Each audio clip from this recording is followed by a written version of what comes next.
Assalamualaikum warahmatullahi wabarakatuh. Di kesempatan kali ini, mari kita bahas tentang kisah seorang mantan pendeta yang rela meninggalkan agamanya, lalu mengimani Islam, hingga sampai mengembuskan nafas terakhirnya. Mantan pendeta tersebut bernama Rudy Mulyadi, namun, kisahnya diceritakan oleh sang putri, yang bernama Yesi Yasika. Yesi menceritakan bahwa, ketika sang ayah masih menjadi pendeta, sang ayah telah memurtadkan 3.000 orang. Setelah hidayah datang kepada ayah, dan sang ayah memutuskan menjadi mualaf, membuat semua pihak gereja dan banyak umat Kristiani memberikan reaksi tegas. Mereka semua merayu sang ayah agar tidak berbalik keyakinan.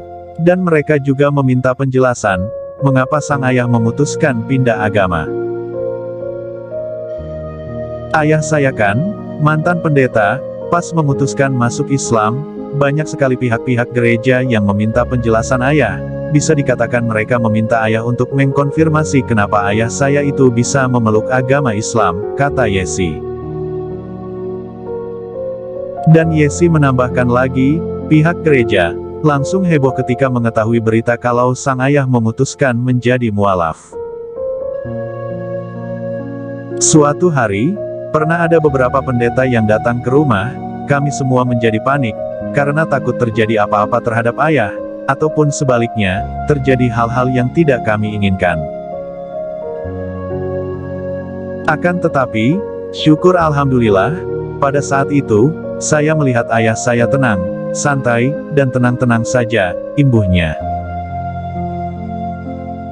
Rasa tenang dan santai pada diri Rudy, membuat Yesi selaku putrinya yang saat itu masih memeluk Kristen menjadi turut tenang juga. Sang putri yang bernama Yesi sangat mengenang sikap sang ayah. Yesi juga sangat kagum melihat sang ayah, yang diam saja saat menerima hinaan dan perilaku tidak sopan dari pihak gereja dan pendeta-pendeta itu. Banyak pertanyaan yang dilontarkan oleh para pendeta itu pada ayah saya. Dan banyak pula hinaan-hinaan yang mereka hantarkan kepada sang ayah, terus ditambah lagi dengan cercaan orang gereja terhadap ayah saya. Bermacam-macam kata-kata kotor mereka keluarkan kepada papa saya. Namun, papa saya hanya diam, beliau hanya duduk dan diam, papar Yesi. Pihak gereja meminta bukti pada ayah saya, bahwa Islam itu adalah agama yang benar. Pada saat itu, papa saya menjawab beliau akan memberikan bukti, tapi tidak sekarang, dan tidak tempat ini. Para pendeta dan orang-orang gereja bertanya, kapan, dan di mana? Papa saya bilang nanti di akhirat, sambung Yesi. Yesi mengungkapkan proses di mana ketika sang ayah mendapatkan hidayah, sehingga memantapkan diri untuk menjadi mualaf.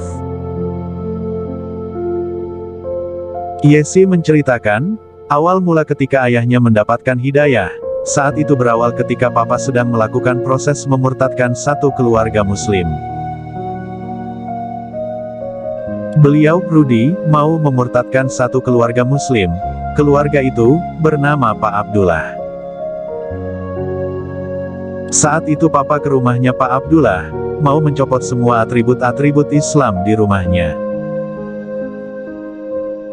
Dan di antara atribut-atribut itu, ada tulisan kaligrafi. Lalu papa saya bertanya kepada Pak Abdullah, ini apa bacaannya?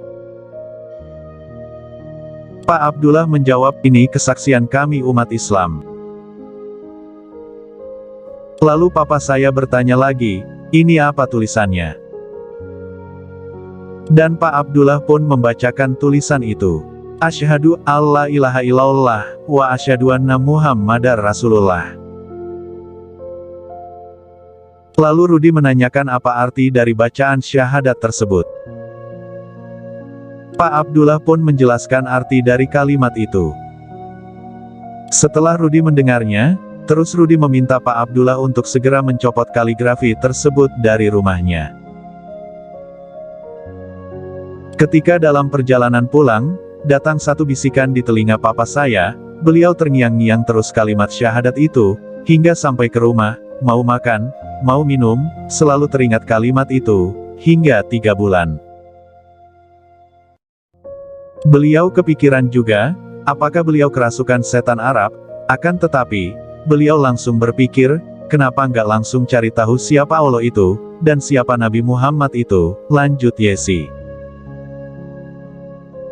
Kemudian Rudi memutuskan untuk pergi ke daerah Kuitang, Jakarta Pusat. Dahulu memang daerah itu terkenal dengan pedagang buku.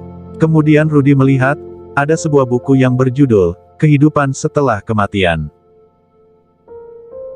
Buku itu ternyata membuat menarik perhatian Rudi, dia pun membelinya dan membacanya dengan saksama sampai halaman terakhir. Namun, Rudi belum juga menemukan jawaban yang diharapkannya. Akhirnya Rudi mempelajari Al-Quran terjemahan, sampai menghatamnya berkali-kali. Namun pada akhirnya, Rudi memutuskan untuk mencari tahu kepada ustadz-ustadz yang dia kenal. Kemudian ustadz-ustadz tersebut memberikan penjelasan dan jawaban yang memang lagi dicari-cari oleh Rudi mengenai Islam. Setelah mendapat semua jawabannya, dan alhamdulillah, beliau meminta kepada ustadz-ustadz itu untuk menuntunnya bersyahadat. Kemudian beliau bersyahadat, pungkas Yesi. Wassalam.